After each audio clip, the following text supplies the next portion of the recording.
Okay,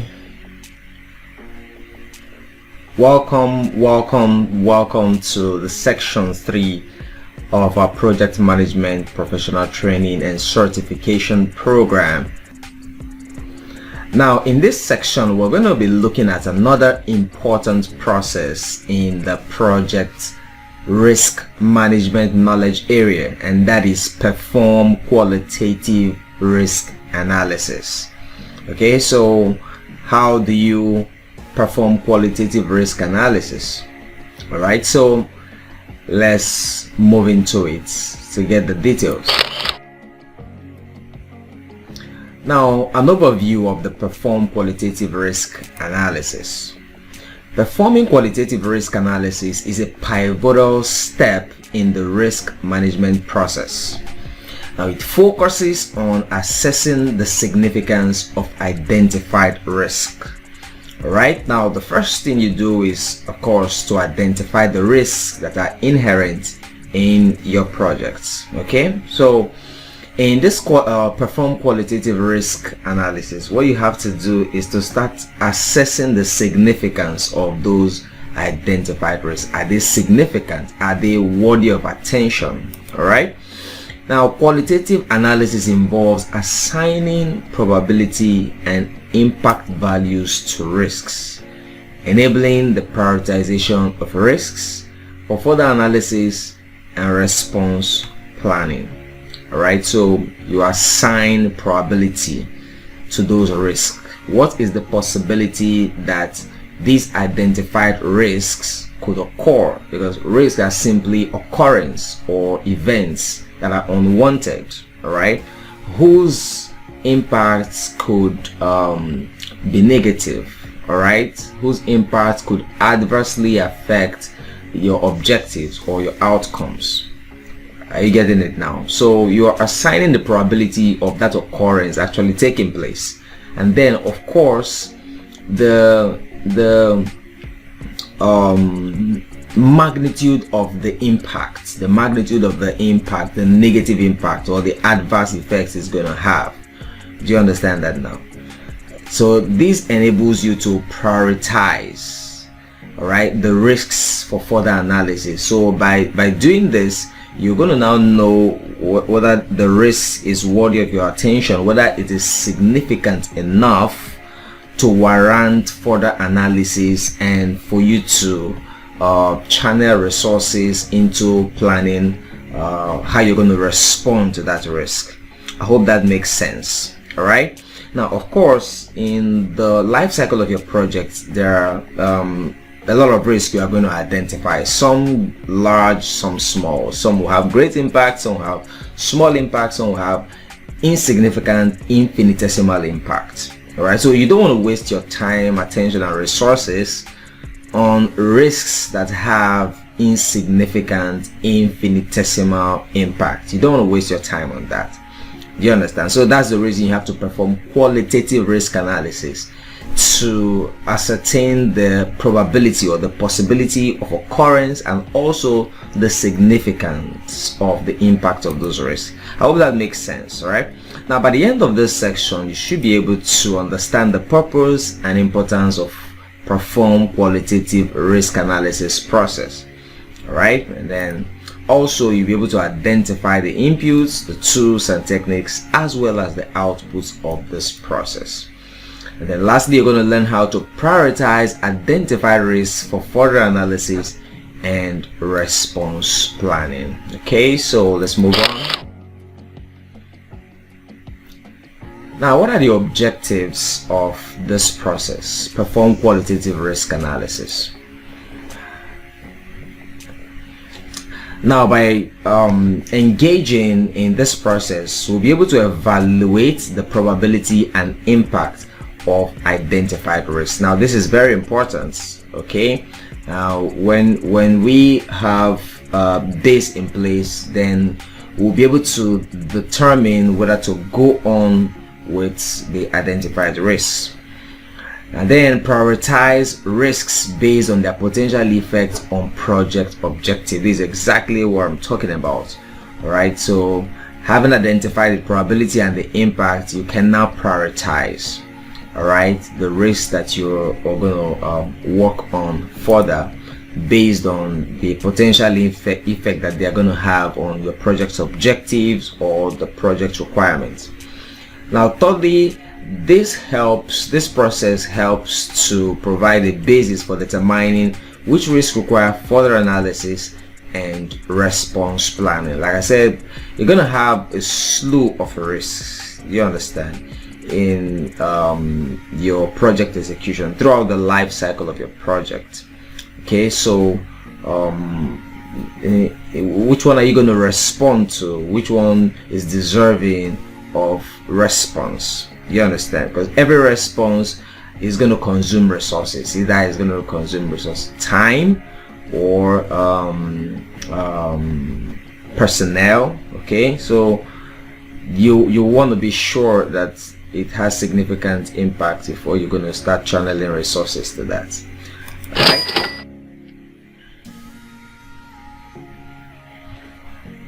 Now let's look at the inputs in this process. Perform qualitative risk analysis inputs. Now the first one is the risk register. Now the risk register contains a list of identified risks along with their descriptions and initial risk ratings. Alright, so this, when you have identified the risk, of course you're going to have them documented in a risk register. All right, so that risk register is going to now serve as an input in this particular process.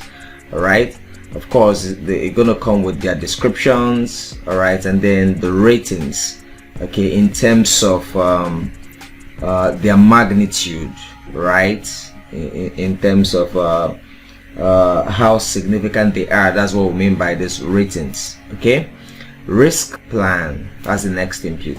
This defines the approach and criteria for qualitative risk analysis. So of course you have your risk management plan in place, okay, which is birthed from the project management plan. So you're going to have that as an input in this particular process. Also, you have your project documents. Now these are additional project information such as scope statement and stakeholder register. Okay, it provides context for risk analysis. So all these documents, you're going to actually need them because from there you're going to get the information that you require, such as the project scope statement, all right, and then of course a list of all your stakeholders, which is the stakeholder register. Okay, so this is now going to give you a context for analyzing your identified risks. Okay, so what are the tools and techniques that are required for this process?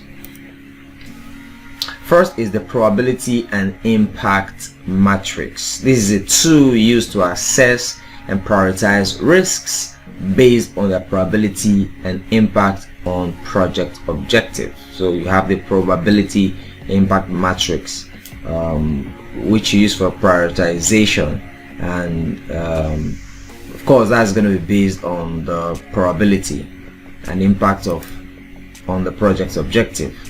Next is the risk data quality assessment. Now this ensures the accuracy and reliability of data used in the analysis. Okay, so that's for that. Then you have risks categorization. Okay, grouping of risks by common characteristics, facilitating a more structured approach. So this helps us to be able to group the identified risks based on certain characteristics. All right, those ones that are similar can be grouped together. All right, maybe those that have similar impact level or the same level of probability, you understand, so you can group them together.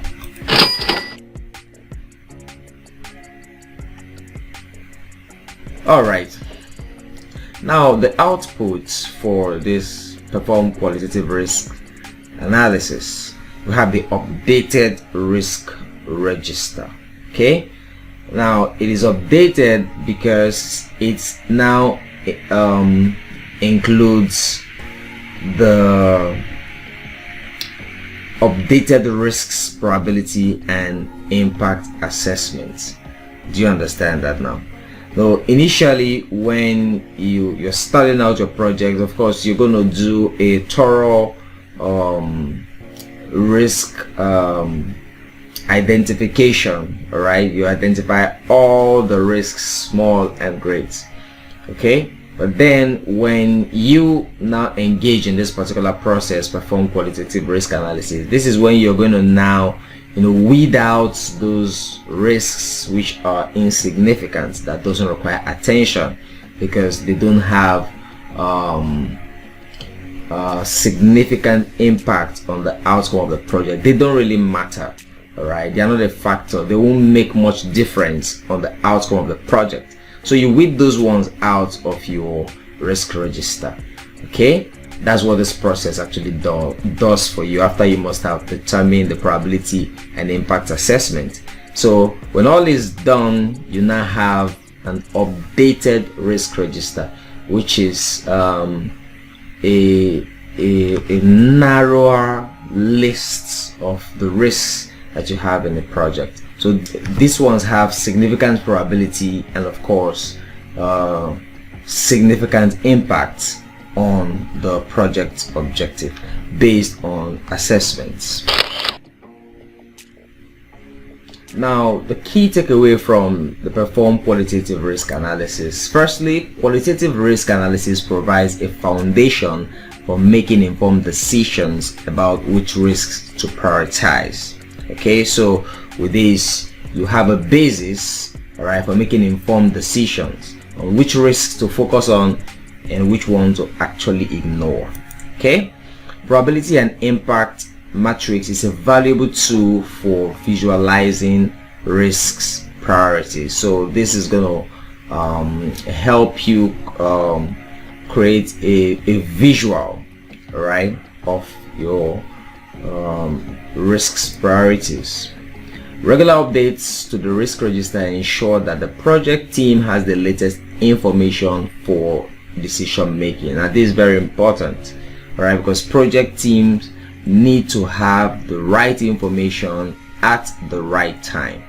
Okay, so if there are going to be changes in any area of the project, so they should be done as quickly as possible, and the project manager, the project team should be in the know as regards that. Okay, because at every point in time decisions are going to be made. So if there are updates that have been done, they should know on time, okay, so that it can be put into consideration as well.